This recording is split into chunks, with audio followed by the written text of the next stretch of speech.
Welcome into Locked On Phillies. The Phillies won a game. They end their 5-game losing streak. But does that mean that Joe Girardi's here for the foreseeable future?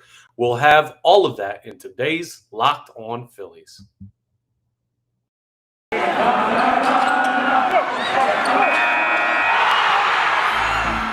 You are Locked On Phillies, your daily Philadelphia Phillies podcast. Part of the Locked On Podcast Network, your team every day.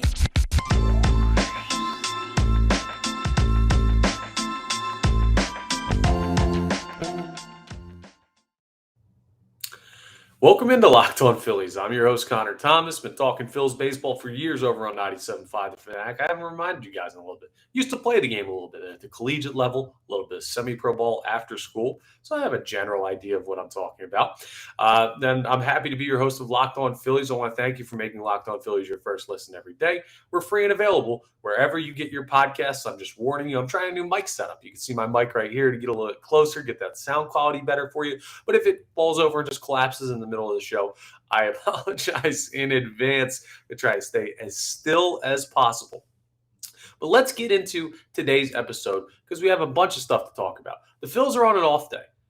Nice off day, good timing. Well, is it? Because they finally won a game. They ended their 5-game losing streak, and maybe this off day, well, maybe it lends to a little bit of a momentum killer.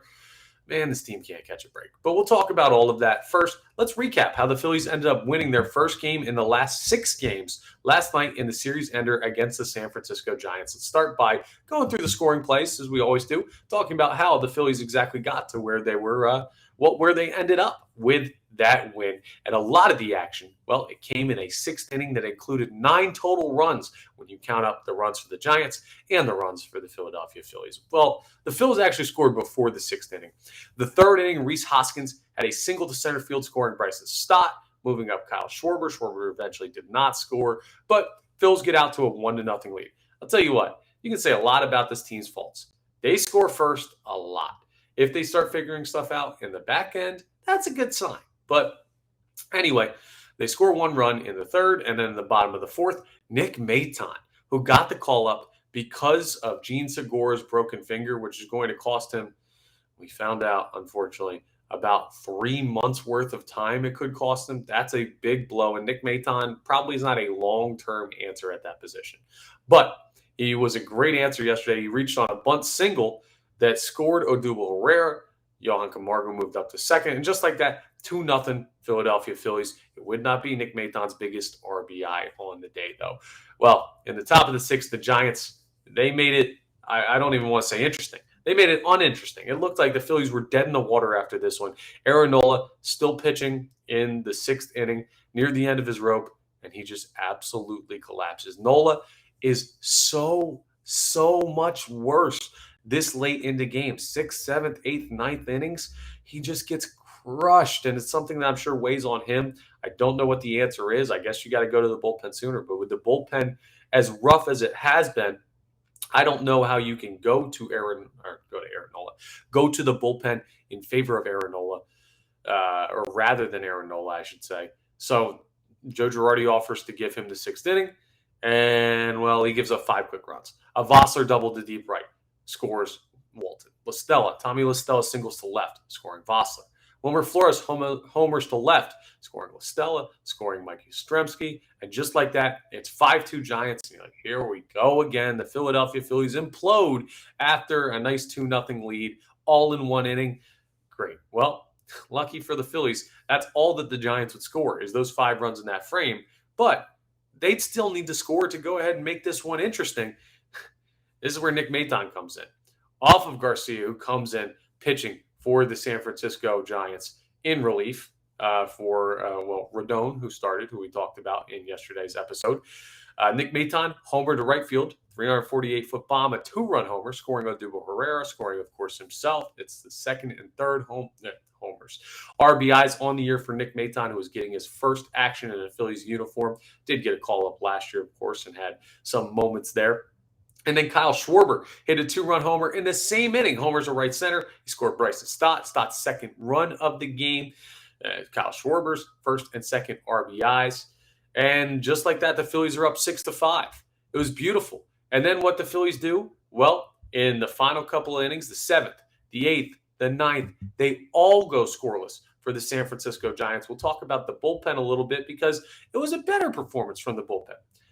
Christopher Sanchez gets an inning of shutdown ball following that Aaron Nola blow-up inning.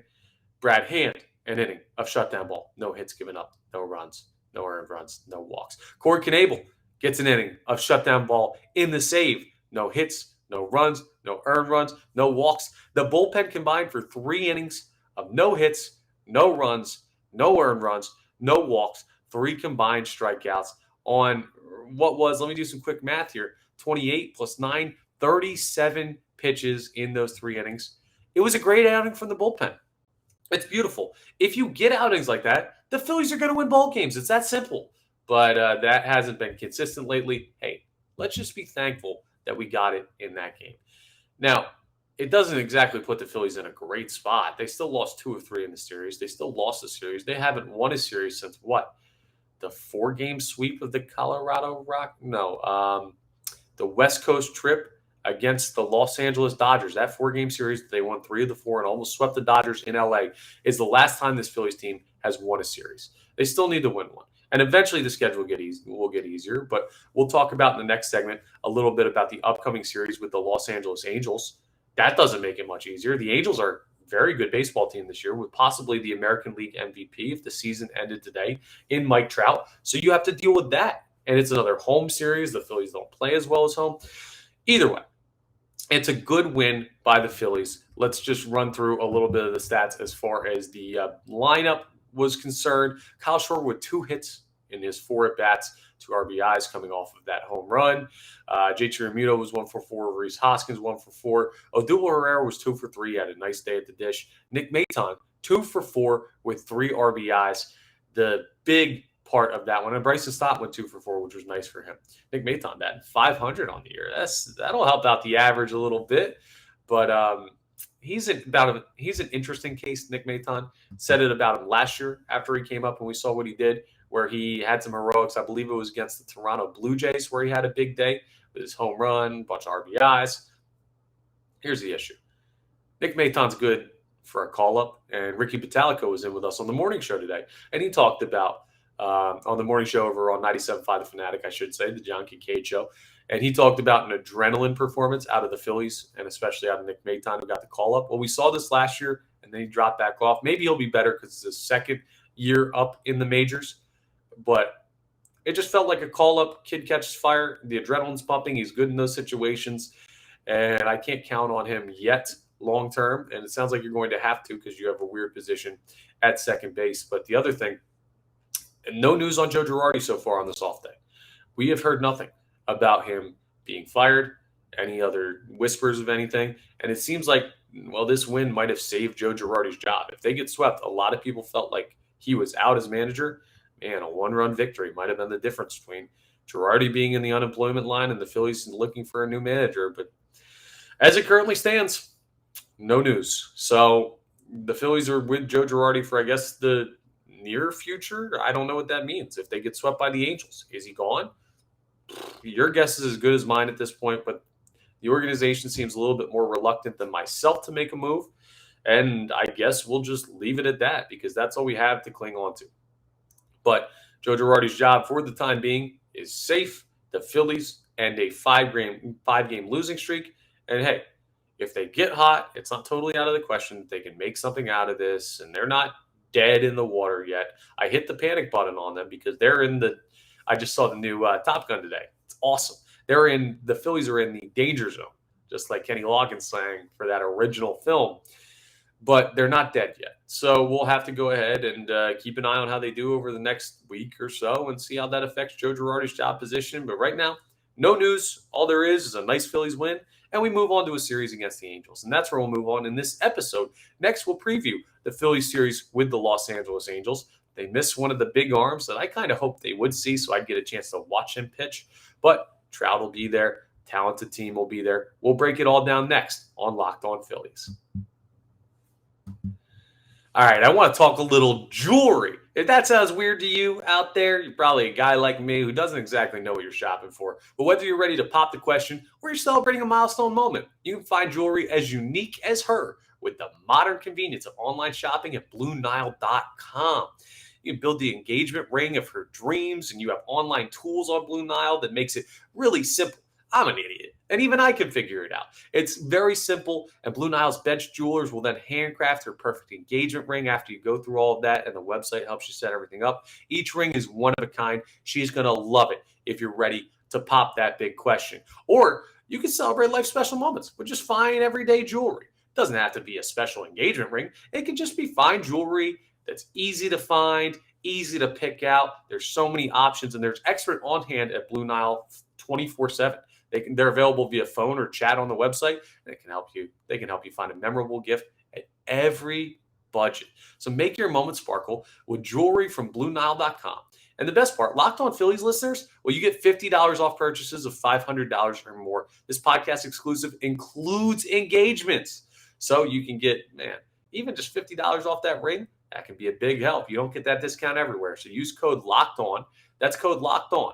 Plus, every order is insured, ships free, and arrives in discreet packaging that won't give away what's inside. So shop stress-free and find your forever piece. Go to BlueNile.com today. All right, let's talk through some matchups for the Phillies' upcoming series with the Los Angeles Angels of Anaheim. Now, I teased it on the other side, a big pitcher that the Phillies are going to miss in this one.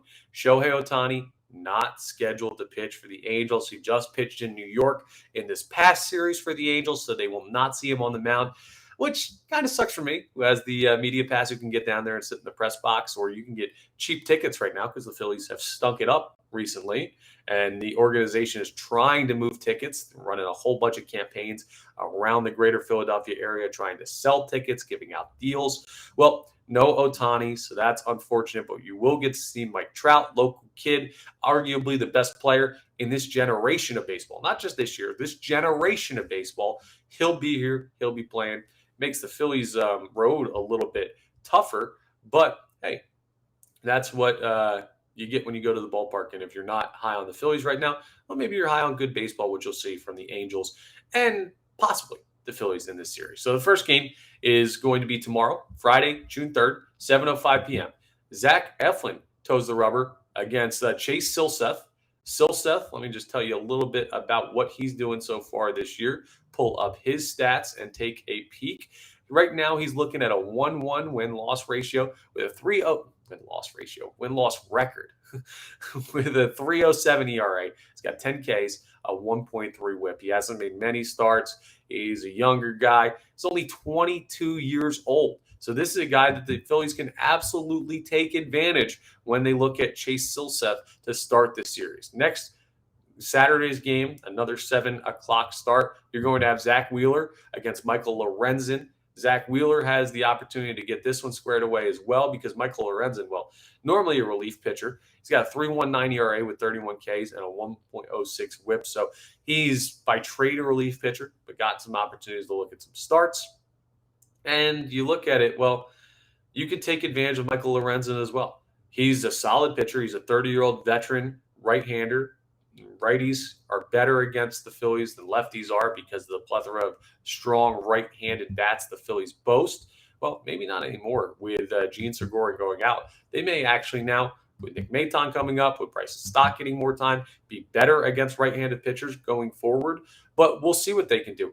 Either way, when I see Michael Lorenzen and then I see Zach Wheeler, I'll take Zach Wheeler 10 times out of 10 in that pitching matchup. So far, hey, the pitching matchup sounds like it's benefiting the Phillies. And then the final game, Sunday, the ender of the 3-game series, you get a 1:35 start, and you get Kyle Gibson on the mound facing off against Patrick Sandoval. You see P. Sandoval, my mind immediately goes to Pablo Sandoval. No, it is not the Kung Fu Panda.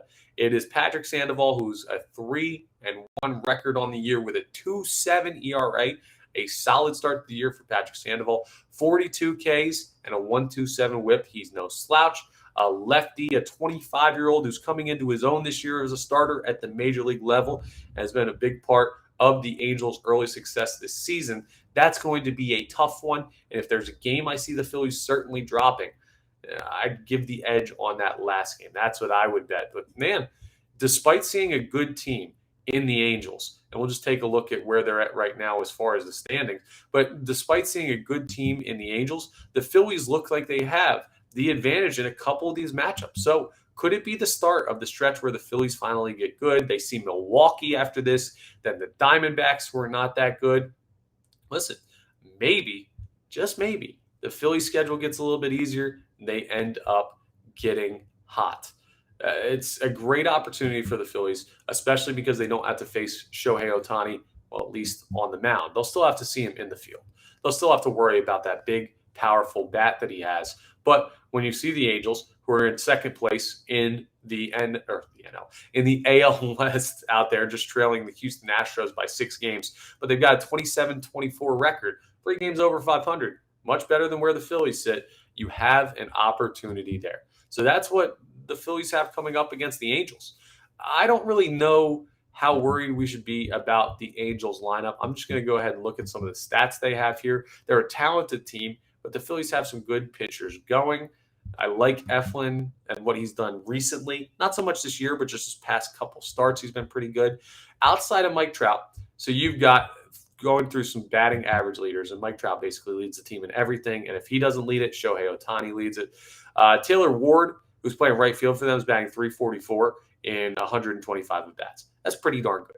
Having a great start to the year. Matt Duffy, who plays second for them, is over 300. Mike Trout, just below it at 297, but Trout's already got 13 home runs, and he's also got a 399 on base percentage with 49 hits.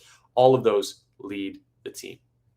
Then you see Brandon Marsh, who's got 145 at-bats, batting .276. Shohei Ohtani is really only batting .247, and Anthony Rendon, another name that you hear and you think, wow, a very talented player, batting .242 on the year so far. So some of their guys are yet to fully hit their summer stride that they're probably going to start getting into. But we talked about it with the Dodgers in their first series. They're talented guys that seem like they're a little bit lower than where you'd want them to be average-wise. This could be the series that they wake up. You got to hope it's not, and you still have to stay focused when you face a team with the offensive power that the Angels boast this year. It'll be interesting. My only hope is the Phillies have momentum. This off day, they get a chance to get things right. They rest. The starters are well rested, and then you go out. The bullpen's fully rested because everyone had an off day, so there's no excuses from Joe Girardi about who's up and who's down. And you get some momentum going. That is the goal for this series. Maintain momentum. And also, hey, maybe, if you feel like it, Phillies, just if you feel like it. Like, I mean, if you don't want to, that's cool. I understand why you wouldn't. How about we win a series? How about that? Does that sound like a plan? Would you enjoy that, listening to this? A fan of the Philadelphia Phillies yourself? Because I think I sure as heck would enjoy the Philadelphia Phillies winning a series every once in a while. Maybe this is the one. But we'll go ahead and take a look at it and see how that plays out. In the next segment, well, what we're going to do is we're going to step off. You can tell, even with the win, I'm a little bit still perturbed with this team in a little bit. But in stepping off, which is our segment where we step outside the lines, I have actually a little Top Gun themed stepping off because I just saw the movie. It's been hot in the streets. It might be the movie of the summer. So we're going to talk about that and relate it to the Phillies. How? Well, I'll tell you about that in just a second. But first, we have an important favor to ask you. We put together a survey so we can learn more about listeners like you, like that little point I threw in there, and make your favorite Locked On podcast, like Locked On Phillies, even better. This is your opportunity to tell us what you like, what you don't like, everything about Locked On Podcasts. So go to lockedonpodcast.com/survey right now. Do it right now. Okay, you can wait until the episode's over and then do it to get started. It won't take very long, and everyone that completes a survey, listen to this, you can qualify for a chance to win one of 10 $100 Ticketmaster gift cards. The Phils are running a promotion right now where you can get $10 tickets to select games. That's 10 games worth of tickets if you just win one of those gift cards. So take our audience survey. Again, go to lockedonpodcast.com/survey. And as always, we thank you for your help here at Locked On, making this the best show possible. Well, coming up, we'll jump into stepping off, that Top Gun theme thing that I talked about, and have just a little bit of light fun, not worrying about the Phillies' record or any of the injuries or anything like that they're going through right now. We'll get through all of that coming up as we round out today's episode. Oh, I got to tell you about Bet Online, though. BetOnline.net is your number one source for all of your betting stats and sports info. You can find all the latest sports developments, news, and odds, including, but not limited to, I like to throw that in there. That always sounds commercially to me. It just says including, but I throw in the not limited to. Anyway, this year's basketball championship matchup, Boston versus Golden State. I really like Golden State. Game 1's tonight. Check out what you got over there, the NHL Hockey Conference Finals. They're a team in the area. Now, we're not a fan of the New York Rangers, but the Rangers are in the conference finals facing off against the Tampa Bay Lightning, two-time returning champions. Out west, it is Colorado and one of those Canadian teams. I'm missing it right now. I follow the East Coast a little bit more because it's more relevant over here in Philadelphia. But you got all that. You got Major League Baseball going on, of course, and all the latest fighting news from MMA and UFC to even boxing. BetOnline is your continued source for all of your sporting wagering information, including live betting, esports, and more. So head to the website today or use your mobile device to learn more about the trends in action. BetOnline, where the game starts. All right, it's time for Stepping Off. Stepping Off is one of my favorite segments of the week because you get to step outside the lines of baseball. It's baseball adjacent. It's like the reason the segment's named what it is. You're stepping off the mound, taking a deep breather, and then you're going to step back in. But when you step off, you got to collect your thoughts, take a break from the game. You can pause the game. It's the only way a pitcher can really pause the game, call time, step off, stuff like that. Love it. So what we're going to do is we're going to step outside the lines of the X's and O's of Phillies baseball. We're not going to worry about Bryce Harper having a little right forearm soreness. We're not going to worry about Gene Segura having a broken finger that's going to keep him out 3 months. We're not going to worry about the Phillies being the worst team in Pennsylvania after their loss 2 nights ago when they fell below the Pittsburgh Pirates. None of that stuff that brings you down. We're going to have a Top Gun themed stepping off this week. So what I'm going to do, and I'm doing this off the top of my head, because sometimes segments are better when you don't prepare for them. When you do stuff live, it feels a little bit more natural, I find. And I want you to see me go through the thought process of doing this. This is just a fun little exercise for me. Hopefully you'll enjoy it as much as I'll enjoy going through and doing it. But in Top Gun, if you haven't seen the movie, I don't know how you haven't seen the original Top Gun, but they're fighter pilots, and you have a call sign. So, like, Maverick's real name is not Maverick, it's Pete. So, but Pete's not cool. It's not, hey, Pete's over there in the fighter jet. You got to have a cool name. So what I'm going to do is I'm going to run down the Phillies roster. I'm going to pick some of these players just off the top of my head. I'm doing this real time. And I'm going to give you some call signs that I would have the Philadelphia Phillies go by if they were fighter pilots in the movie Top Gun. Just scrolling down the roster here. Let's go through and see. Okay, Zach Eflin. For Zach Eflin, I'd go call sign rock star. Zach Eflin, he plays guitar. He's noted to be the best musician on the team. If you watch some of the in-game entertainment on the Jumbotron at Phillies games, they talk about it in some of those Ask the Phillies questions. He's a big music guy. Call sign rock star would be pretty cool to have that emblazoned on the helmet in the fighter jet. That'd be pretty cool. Let's keep going. Kyle Gibson. Could you go call sign Gibby? I feel like that's it doesn't count because it's part of his name. But I feel like that's what he'd have to go with as a nickname, what some guys call him and everything there. Oh, here's a good one. Brad Hand, call sign Handyman. He's always there to help out in a spot. We're talking about, obviously, the Top Gun fake universe, but he hasn't been bad this year. Call sign Handyman would be pretty cool, I feel like, to go with if you're him. Part his name, part another turn.